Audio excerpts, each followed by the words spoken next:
Saudi যুবরাজ মোহাম্মদ বিন সালমান অত্যন্ত জাঁকজমকভাবে যুক্তরাষ্ট্র সফর করেন। মার্কিন প্রেসিডেন্ট ডোনাল্ড ট্রাম্পও তাকে অভ্যর্থনা জানানোর ক্ষেত্রে কোনো কমতি রাখেননি। এ পর্যন্ত ট্রাম্প প্রশাসনের বিদেশি কোনো নেতাকে দেওয়া এটাই সবচেয়ে জমকালো অভ্যর্থনা। তবে এত কিছুর পেছনে ছিল সৌদির সঙ্গে ইসরায়েলের কূটনৈতিক সম্পর্ক স্থাপন। কিন্তু মধ্যপ্রাচ্যে অন্যতম প্রভাবশালী দেশ সৌদি আরব ট্রাম্পের এমন আহ্বানে সাড়া দেয়নি।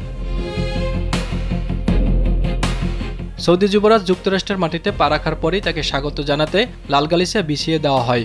এছাড়া ট্রাম্প তাকে এমন এক অনুষ্ঠানে স্বাগত জানান যেখানে ছিল বাদক দল, পতাকাবাহী অশ্বারোহী বাহিনী এবং সামরিক বিমানের প্রদর্শনী। জীবন অবাক না করলে কে করবে? 28% মিল্ক ফ্যাটের অবাক করার সাথে ফ্রেশ মিল্ক পাউডার। জীবন অবাক করুক প্রতিদিন। এছাড়া যুবরাজকে হোয়াইট হাউসের সবচেয়ে বড় অতিথিশালায় নৈশভোজের আমন্ত্রণ জানান ট্রাম্প। এই সফরে সৌদি আরব যুক্তরাষ্ট্রের সঙ্গে পারস্পরিক প্রতিরক্ষা চুক্তি এবং F-35 যুদ্ধ বিমান ক্রয়ে একটি ঐতিহাসিক চুক্তি স্বাক্ষর করে। যদিও এই বিমান সৌদি আরবকে দেওয়ার ক্ষেত্রে শর্ত দিয়েছিল যুক্তরাষ্ট্রের মিত্রদেশ ইসরায়েল, কিন্তু ট্রাম্প ইসরায়েলের সেই শর্তকে পাত্তা না দিয়ে F-35 যুদ্ধ বিমান প্রদানে অনুমতি দেন।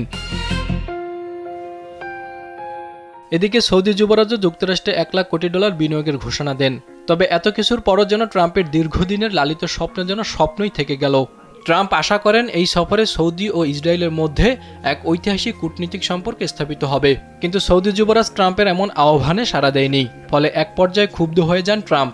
এ নিয়ে দুই নেতার মধ্যে উত্তপ্ত বাক্য বিনিময় হয়েছে। তবে সৌদি যুবরাজ মোহাম্মদ বিন সালমান ইসরায়েলের সঙ্গে কূটনৈতিক সম্পর্ক স্থাপনে ফিলিস্তিনি রাষ্ট্র গঠনের বিষয়টিকে সামনে এনেছেন। তিনি বলেন, স্বাধীন ফিলিস্তিনি রাষ্ট্র প্রতিষ্ঠিত হলে সৌদি আরব ইসরায়েলের সঙ্গে সম্পর্ক স্থাপন করবে, অন্যথায় এটি আলোচনার মাঝেই সীমাবদ্ধ থাকবে।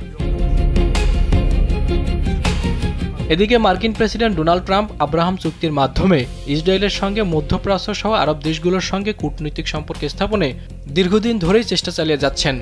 যদিও এই চুক্তির মাধ্যমে সংযুক্ত আরব আমিরাত, বাহরাইন, মরক্কো ও সুদান ইসরায়েলের সঙ্গে কূটনৈতিক সম্পর্ক স্থাপন করেছে।